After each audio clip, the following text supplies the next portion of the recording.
বাসার থেকে বাহিরে যাইলে পান কিনুম না, এটা কি হয় বলেন তো? পান না কিনলে কেমন হয়? ভালো লাগবে? না, তাই না, কখনো ভালো লাগবে না। পান কিনলেই ভালো লাগবে, তাই পান না কিনলে তো হয় না। আসসালামু আলাইকুম, সবাই কেমন আছেন? আপনাদের সাথে আছি আমি, মা মেয়ে ঘরোয়া ব্লগ। দূরে এবং কাছে আমার প্রাণ প্রিয় ভাই ও বোনেরা, আপুরা, বন্ধুরা, যে যেখানে আছেন, আশা করি সবাই ভালো আছেন, সুস্থ আছেন এবং নিরাপদে আছেন। আপনাদের ছোটো বড়ো সবার দোয়া এবং ভালোবাসা, আলহামদুলিল্লাহ আমি আমার ফ্যামিলি সবাইকে নিয়ে ভালো আছি। আজকে দেখেন আমি বেকারি কনফেকশনের দোকান থেকে বা বেকারি দোকান বলেন, যাই বলেন, যে আমি কি নিয়ে আসলাম দেখেন। কেক, বেকারি বিস্কিট, আলুর চিপস, তারপরে এই তো বেকারি বিস্কুটগুলো নিয়ে আসলাম 3-4 পদের। কারণ হচ্ছে কি জানেন, যেমন এক এক সময় তো এক একটা খেতে হয়। আর এই বিস্কিটটা কিন্তু পেটিস না কি বলে, এটা কিন্তু ডায়াবেটিসের পক্ষে অনেক ভালো। এটা একটু ঝাল ঝাল, এটা খেতে ভালো লাগে। আর যেহেতু আমি তো মনে করেন কেকটা বেশি খেতে পারি না, কেকটা খাইলে ডায়াবেটিসটা বেড়ে যায়, তাই আর কি। তাই সেজন্য আমি কেক খাই না, খুব কম, মানে না পারতে আর কি খাই না। আর আলুর চিপস তো না বললে নয়, এটা আমার মেয়ের প্রিয় পছন্দের আলুর চিপস। আর এই যে দেন কেকটা একদম টাটকা। আমি আবার যে কেকটা কেন আনি, যে ঠিক আছে আমি একা খাবো না, আরও তো লোক আছে তাই না, তারাও তো খাবে। তো এটা মনে করে আমি কি করি, কেকটা নিয়ে আসি। আর কেকটা যেহেতু যে একদম টাটকা থাকে বা টাটকা পাই, তাই সেজন্য আর কি নিয়ে আসি। আর কেকটার ভিতরে মুরব্বাটা কিন্তু অনেকটা মজাই লাগে, মিষ্টি মজা লাগে, কিন্তু মিষ্টি এত মিষ্টি তো আর খাওয়া যাবে না, আমাদের যেহেতু ডায়াবেটিস মানুষ, আর কি বলবো।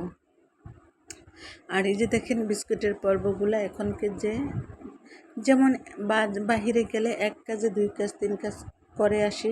কারণ হচ্ছে যেমন একটার জন্য গেলে তার একটা নিয়ে আসা যায় না, সম্ভব না। যে দেখেন কিছু মাছ কিনেও নিয়ে আসলাম, সাথে আবার কিছু মুদি বাজারও আছে, মানে একটু করে সব কিছুই নিয়ে আসলাম। আর যেহেতু 6তলা থেকে আমার বাসা হলো 6তলা থেকে যেহেতু বাসায় নিচে যাই, তাহলে তো সামনে যা পছন্দরম হয় তা তো কিনে নিয়ে আসতে হয়, তাই আবার সাইজে যাওয়া লাগে না। এই দিক দিয়ে একটু ভালো। যেমন দেখা গেছে যে মাছটা পেয়েছি, মাছটা নিয়ে আসলাম। আর যেদিন দেখলাম যে আমার বাসায় যে আসলে যাদের বাসায় 2টা ফ্রিজ থাকে বা একটা ফ্রিজ থাকে, তাদের বাসার মাছ মাংস এমনি তো কমে না, কারণ হচ্ছে কম বেশি থাকেই। আর যেহেতু আমার বাসায় 2টা ফ্রিজ, একটা ডিপ বড় খাড়াগুলা আর একটা ডিপ, তাই ওতে মনে করেন আমি ফ্রিজে এরকমই যখনই বাহিরে যাই তখনই কিছু কেনাকাটা করে নিয়ে আসলে তাহলে আর আমার অতটা কিছু শর্ট পড়ে না। যাই হোক, এই যে দেখেন আলু কিনে নিয়ে আসলাম। ডায়াবেটিসের মানুষ কিন্তু আলু খাওয়াটা নিষেধ। আচ্ছা, আমি খামো না দেখে আনবো না, আরও তো লোক আছে না। এই দেখেন কেমনে ধরাই দিছে, মানে পচা ধরাই দিছে। কি বলবো বলেন, কারে সত্যি কথা ভাববো, কারে আর ভালো ভাববো? যে আমি ধরি না আলু, যে ভাই আলু দিয়ে দিয়েন ব্যাগে, মানে এমনভাবে দেয় যে সাথে পচাও ধরাই দেয়, এই অবস্থা। আর গেলাম মুদি দোকান থেকে কিনে আসলাম।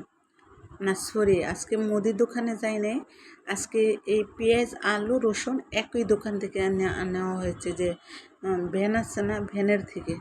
আর এখন তো বিশেষ করে আমাদের ঢাকা শহরে তো ভ্যানেই সব কিছু থাকে তাই না, যে ভ্যানে তারা ছাতা দিয়ে করে।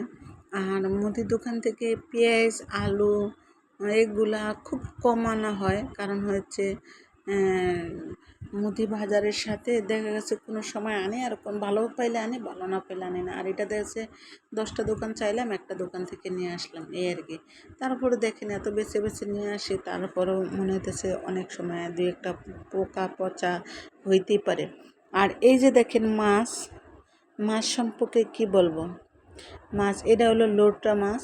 এই মাছটা নাকি আমিও পছন্দ করি, খাই, কিন্তু আমার মেজো বোন অনেক পছন্দ করে। কিন্তু ও বলছে যে আপা এবার দেশে আসলে কিন্তু আমার জন্য অন্তত কিছু আনা লাগবে না, এই মাছটা আনতে। তারপরে ভাবলাম যে তো যেখানে এতটুকু মাছ পেয়েছি, আর পাই নাই। আর যদি আরও পাই তাহলে এনে কেটে ধুয়ে পরিষ্কার করে তারপরে ফ্রিজে রাখবো, যাওয়ার সময় নিয়ে আসবো। আর এই যে গুঁড়া মাছের কথা কী বলবো, গুঁড়া মাছটা আসলে খাইলে আমাদের চোখে মানে সর্বদিকেই ভালো।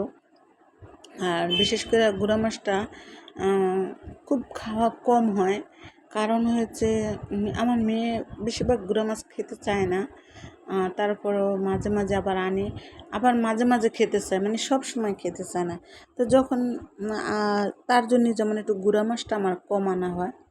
আর ওই যে দেখলেন, এটা হলো বাইলা মাছ, কী বাইলা বলে জানি না, লম্বা লম্বা মুখটা, তাই ওই চ্যাপডা বাইলা না কি বলে জানি না, যাই হোক। সরি, এটা গরান্যা মাছ, সরি ওইটা বাইলা মাছ না, এটা গরান্যা মাছ। আজকে আসলে মাছের এত মাছ খাই, কিন্তু মাছের নামগুলা কন্টিনিউ মনে রাখতে পারি না, কেন যে জানি না। এটা হলো গরান্যা মাছ। এই মাছগুলা কিন্তু বিশেষ করে নদীতে হয়, মাছগুলো নদীতে হয়। তো মাছগুলো অনেক সুন্দর, টাটকাই আছে মোটামুটি, আলহামদুলিল্লাহ ভালো। আর গরান্যা মাছ একটু নরম হলেও সমস্যা নেই, কিন্তু খেতে অনেক ভালো লাগে গরান্যা মাছ। আর দেখেন লোটা মাছ একদম দোয়া পাকলে পরে দেখলাম যে না, মাছগুলো অনেক শক্ত ভালো। তারপরে আমি কেটে ধুয়ে পরিষ্কার করি, তারপরে আমি ভয়েস দিচ্ছি, কারণ হচ্ছে ভিডিওটা আরও 2-3 দিন আগের ভিডিও। তো সবাই ভালো থাকবেন, সুস্থ থাকবেন, আল্লাহ হাফেজ।